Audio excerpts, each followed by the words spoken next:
This is the Eswap X Pro controller. Now just take it and throw it away. Oh shoot.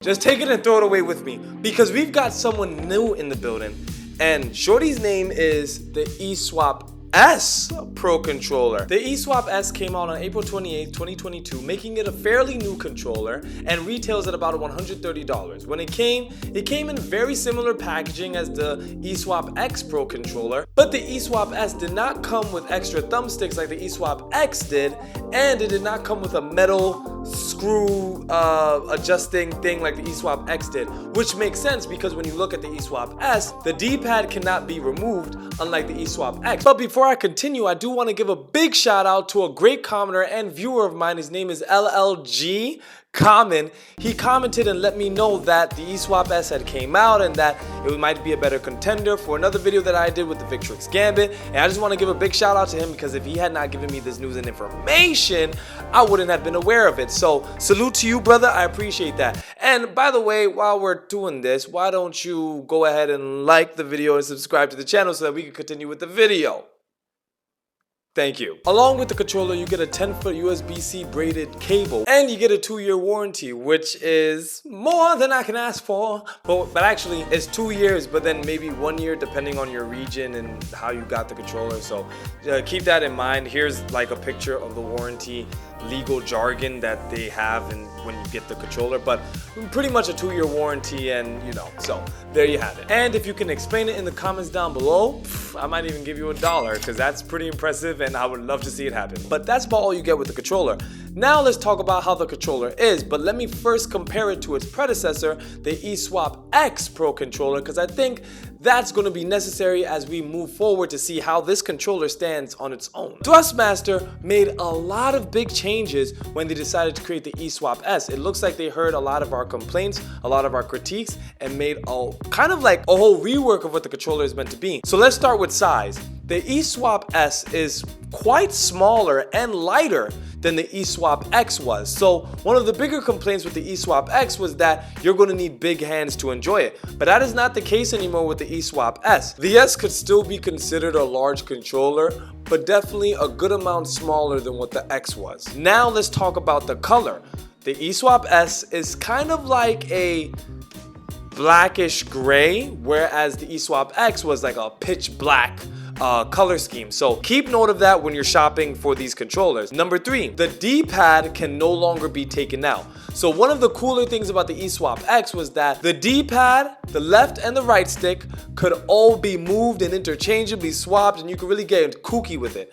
But with the Eswap S, you're only allowed to switch the right and left analog sticks. The D-pad is stuck where it is, effectively completely making this an Xbox controller. You can never try to play it as a PlayStation controller like I personally do with my Eswap X. And for those who are wondering, yes, the Eswap X and S swappable thumbsticks and D-pad can easily switch to each other. It's no hassle, no big deal. So if you want to do that, it's available to you. The Eswap S is also a USB-C wired controller instead of a micro USB wired controller like the Eswap X was. Now, again, some people don't care too much about the wires and everything. All I can say is that we are moving more and more into an age where USB-C is the standard. So to even have controllers that still use micro USB is a little annoying. You want to be able to use your cable with just about as many products as you want without having to worry about going out and buying new cables for certain controllers or organizing them by cable usage. It's just trash. So USB-C controllers are definitely the controllers that I like to have,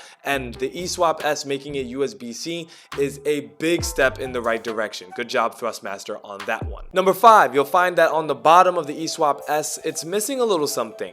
Yeah, the whole mapping functions and volume controls that the Eswap X had. Nope, they got rid of that, figured that it took too much space, and I guess they'd be right because I don't think I really needed that on the Eswap X. Never personally used it. So another great choice, in my opinion, that Thrustmaster made with the Eswap S. The Eswap S is looking good, man, I'm not gonna lie. But what did they do with the mapping and profile functions that were on the bottom of the X controller? Well, they moved it to the face of the S controller, which I think is actually a lot better and more accessible than the bottom side was. It looks sleeker, looks nicer, and it's very quick to switch between the profiles, which is really dope. Number 6, they got rid of the grips that the Eswap X had. Yeah, you remember those removable grips that really added nothing to the controller? Yeah, they got rid of that. That's like a no-brainer. I didn't think those would, like, they kind of look cool at first, but they add nothing to the controller and honestly just add more weight to it. So good job, Thrust. But still understand that the Eswap S has no grip. So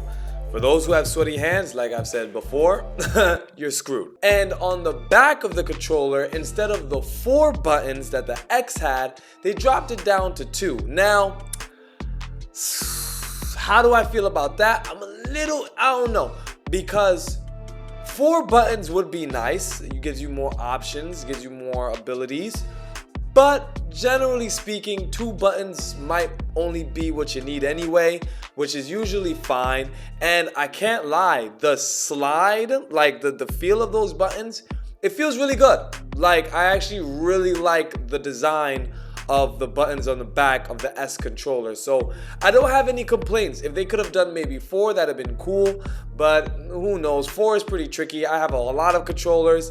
4 back paddles, 4 back buttons is kind of hard to get done correctly. Very few controllers have done it. So I ain't mad at Thrustmaster. So the 2 buttons that they gave, they did a great job anyway, so can't be too mad. They also made the joysticks of the Eswap S shorter than the Eswap X's joysticks were. And lastly, the trigger stops. Now, this was a big complaint I had about the Eswap X when it came out. The trigger stops were almost like non-existent, didn't even look like they were necessary. It barely made a difference.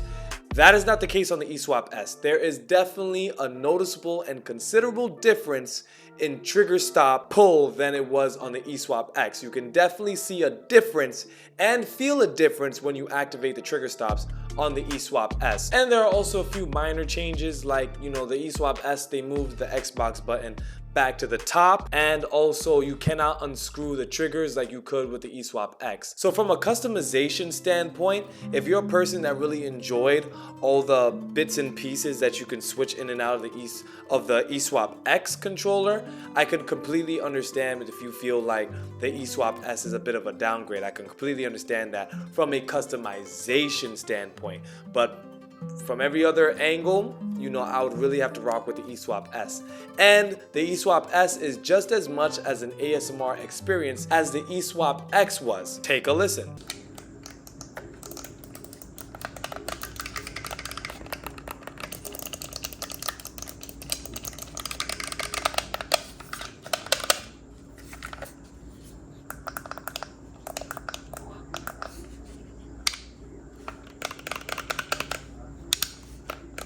Now, in order to remap the back buttons, all you have to do is click the map button on the front of the Xbox Eswap controller.